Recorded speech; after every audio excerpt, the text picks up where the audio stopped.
We live in a world that is entirely designed and yet is entirely filled with design problems. Inclusive design essentially argues that if you haven't created solutions in deep partnership with the people who face the problem, those solutions are likely to fail.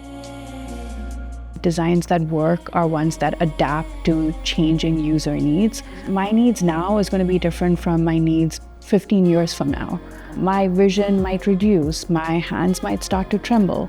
Companies that create designs that are adaptable are the ones who are going to win. Accessibility accommodation is not for a small portion, it's actually for everyone.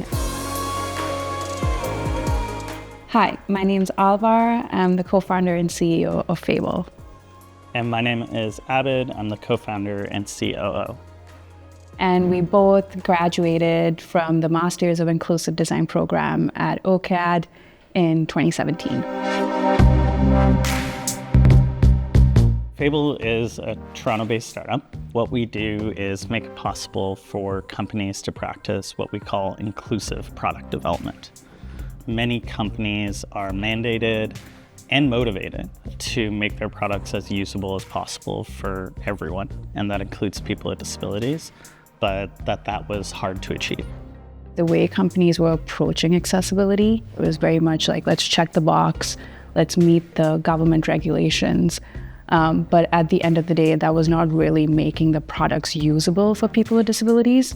There was no one with a disability in a lot of digital teams. So we were all able-bodied people making assumptions of what people with disabilities will need, what are their accommodations. And so that's what got us excited to start Fable, because we thought it was really important that the people who experience the problem should be part of the solution. What we did was made it possible to connect with users by building a community of people with disabilities, building a platform where they're notified of work opportunities and can choose when to engage.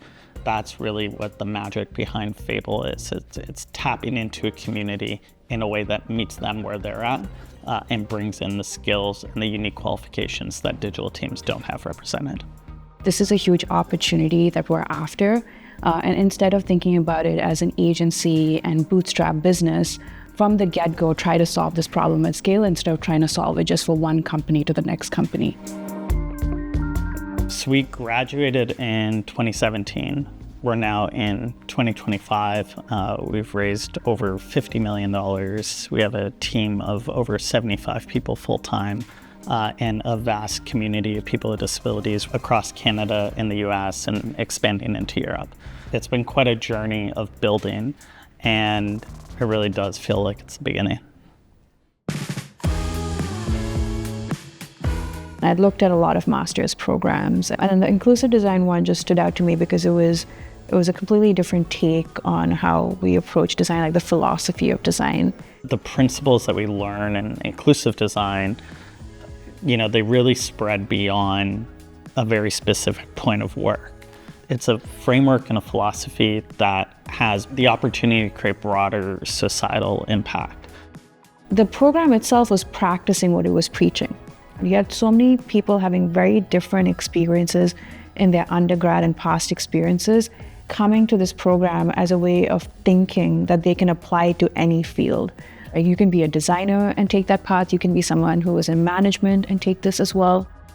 It's pretty ambitious for an academic program to try to teach a new worldview. That's what inclusive design was doing. The program was so attractive because it was unapologetic in its perspective that this is how we need to solve problems for the future.